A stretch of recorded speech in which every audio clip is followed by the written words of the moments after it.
Before we start, I just want to ask you one small thing from the heart.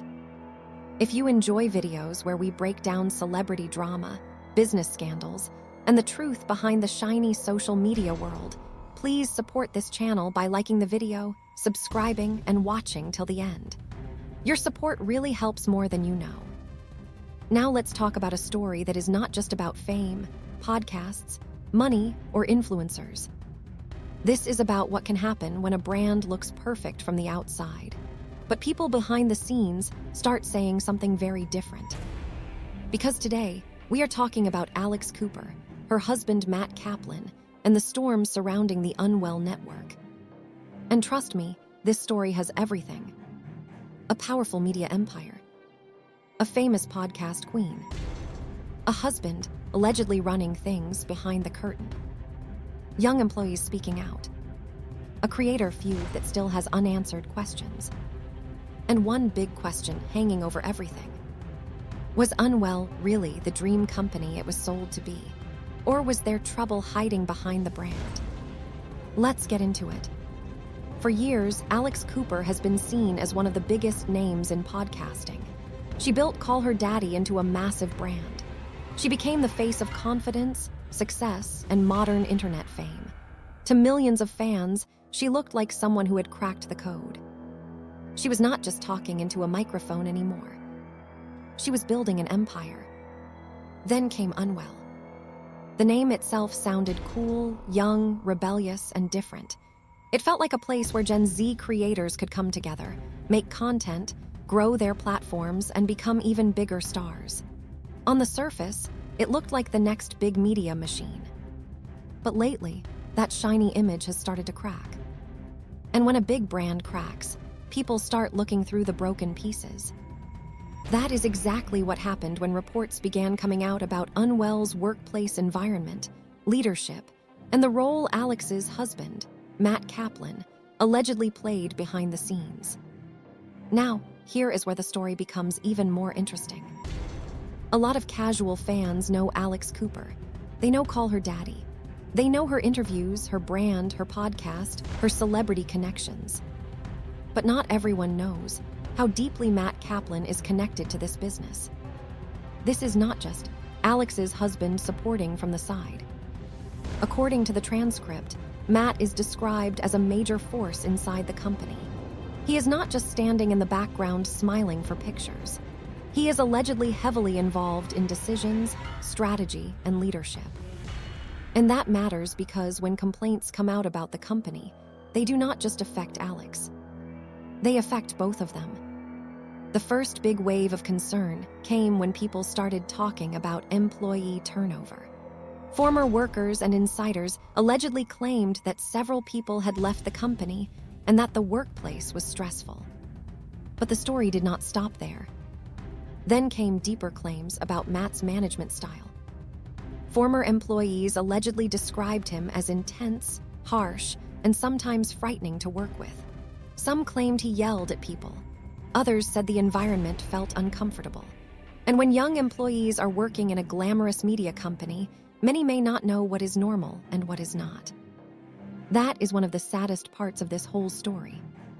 Because when you are young and just starting your career, you often think, maybe this is just how big companies work. You tell yourself, maybe I need to be tougher. You ignore your discomfort because you want the opportunity. You stay quiet because you do not want to lose your job. And that is why stories like this matter. Because behind every successful brand, there are real people doing the work. Assistants, producers, editors, social media managers, event staff, contractors, people who make the machine run. And if those people feel hurt, scared, ignored, or disrespected, then the brand is not as perfect as it looks. Now let's talk about Alex Earl. Because her name is also part of this situation. Alex Earl was once connected with Unwell, and when it became clear that she was no longer part of the network, people started asking questions. Around the same time, there was tension between Alex Cooper and Alex Earl. Alex Cooper had publicly called out Alex Earl for liking or reposting shady things about her. She basically said, if there is a problem, let's clear the air. But Alex Earl did not fully explain everything publicly. And because of that silence, the internet started filling in the blanks. People began wondering what really happened behind the scenes. Was it personal drama, business tension, creative control, a bad experience, something else? And then, while Alex Earl remained quiet, stories about Unwell started getting louder. Some people questioned whether creators joining Unwell were truly growing from the partnership. Others wondered if signing big creators was more about controlling competition than helping them shine. Now, we do not know the full truth there. But that theory became a major talking point online. Because when a powerful creator signs another rising creator, people naturally ask, is this a partnership, or is it a way to keep someone close? Was Alex Earl brought in because Unwell wanted to build her bigger? Or was she brought in because she was becoming too big to ignore? Again, that is speculation. But in the world of influencers and media, perception matters. And right now, the perception around Unwell is not clean. Then Vanity Fair entered the chat. And this is where the story became much bigger. According to the transcript, Vanity Fair published an article about trouble behind the scenes of Alex Cooper's media world. The report included claims from many sources, including current and former Unwell employees. That is important because this was no longer just random gossip on the internet. This became a serious media story. The article reportedly described a company where Alex Cooper is the public face, but Matt Kaplan is seen by some as the person making many executive decisions. And some people allegedly described his leadership style as unprofessional, harsh, and uncomfortable. That is a serious claim. Some former employees allegedly said Matt made comments about people's looks. Some claimed he asked personal questions. Some said he crossed boundaries. Others said he made people cry over small mistakes. And whether someone is famous or not, whether a company is trendy or not, those are the kinds of allegations that can damage trust very quickly. Because people can forgive messy drama. They can forgive business mistakes. But when employees say they felt mistreated, people start asking bigger questions. What kind of culture was being built? Who was protecting the staff? Who had the power? And who stayed silent? One of the most emotional parts of this whole situation is the idea that some of these employees were young women in their 20s, possibly working one of their first major media jobs. Imagine getting your dream job. Imagine walking into a company that looks cool, famous, and full of opportunity. You think this could change your life. You think this could open doors. But then, behind the excitement, you feel stressed, uncomfortable, or afraid to speak up. That is not a dream. That is pressure with a pretty logo. And that is why this story has people talking. Because the internet is tired of brands selling empowerment, while allegedly failing to protect the people working inside them. Now, another strange part of the story involves how Alex and Matt reportedly responded when they found out Vanity Fair was working on the piece. According to the transcript, Vanity Fair received a legal letter from an attorney representing Cooper, Kaplan, and Unwell. The letter reportedly pushed back against the story and included strong language about possible allegations. That detail made people even more curious. Because when powerful people respond aggressively before a story comes out, the public starts wondering what they are afraid of. Of course, from their side, they may believe the story is unfair. They may believe people are twisting things. They may feel the report is biased. And they have the right to defend themselves. But from the outside, it still adds drama to an already messy situation. Because now the story is not only about workplace claims. It is also about power, control, image, and reputation. And this is where Alex Cooper's role becomes complicated. Because Alex is the face of the brand. People know her voice, they know her image, they know her interviews, they know the empire she built. But if Matt is allegedly running many things behind the scenes, people are asking, how much does Alex know? How much does she control? And if employees were struggling, did she step in? That question is uncomfortable, but it is fair. Because being the face of a company is not only about photo shoots, interviews, and success headlines. It also means responsibility.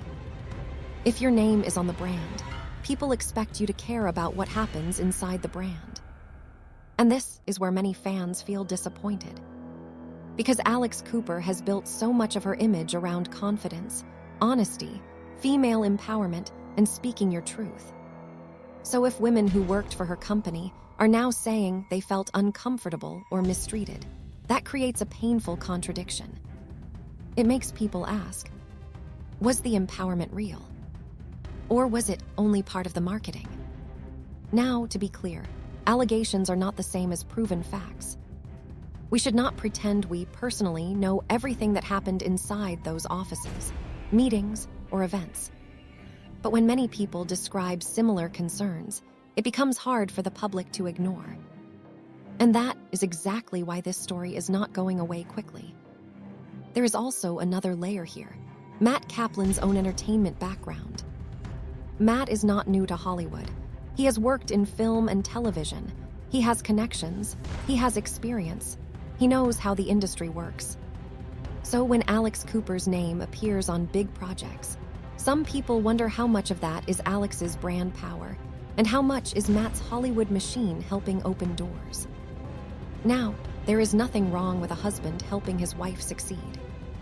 In a healthy partnership, that can be beautiful. But the issue people are raising is not simply, Matt helps Alex. The issue is, what is the cost of that success? If people behind the scenes feel hurt while the public face keeps rising higher, then the success starts looking different. It stops looking inspiring. It starts looking cold. And that is a major problem for a brand like Unwell.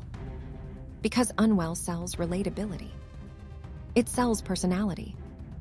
It sells friendship, chaos, fun, confidence, and being young and real.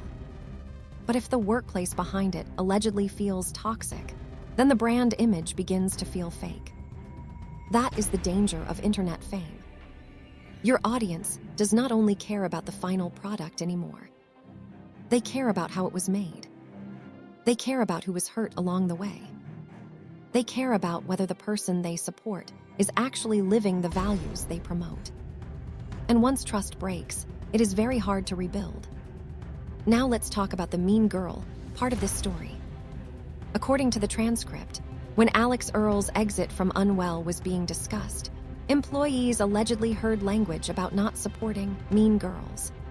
But some former employees reportedly felt that label was ironic because they believed the company itself had mean girl energy behind the scenes. That phrase hit hard because it is simple. Everyone understands what mean girl behavior feels like. It is not always loud. Sometimes it is exclusion. Sometimes it is power games. Sometimes it is making people feel small. Sometimes it is smiling in public and being cruel in private. And when a company full of young women is accused of having that kind of atmosphere, people pay attention. Because many viewers have lived that. They have had a boss who made them cry. They have worked somewhere that looked fun online, but felt awful in real life. They have stayed quiet because they needed the paycheck. So this story connects with people on a deeper level. It is celebrity drama, yes, but it is also workplace drama. And workplace drama feels personal. Now, one of the biggest questions is what happens next. Can Unwell recover from this? Maybe. Big brands have survived scandals before. Alex Cooper still has a huge platform. She still has fans. She still has industry connections. She still has the ability to tell her side. But ignoring the situation may not be enough. Because audiences are smarter now. They notice silence. They notice carefully written statements. They notice when people avoid the real questions. If Alex and Matt want to protect the brand long-term, they may need to do more than deny the claims. They may need to show change. They may need to prove that employees are safe, respected, and heard. They may need to separate the glamorous image from the actual company culture and fix whatever needs fixing. Because no media empire can stay strong forever if the foundation is cracking. And that brings us to the bigger lesson. Sometimes, fame can make people forget that every empire is built by humans. Not just the person on the billboard. Not just the celebrity doing the interview. Not just the CEO making the deal. But the people answering emails, editing clips, planning events, handling talent, managing chaos, and working late nights while the world only sees the polished final version. Those people matter. And when those people start speaking, the public should listen. Not blindly believe every single thing without question. But listen, because behind every dream job, there can be a reality that no one sees. And behind every cool company, there can be employees carrying stress that never makes it to Instagram.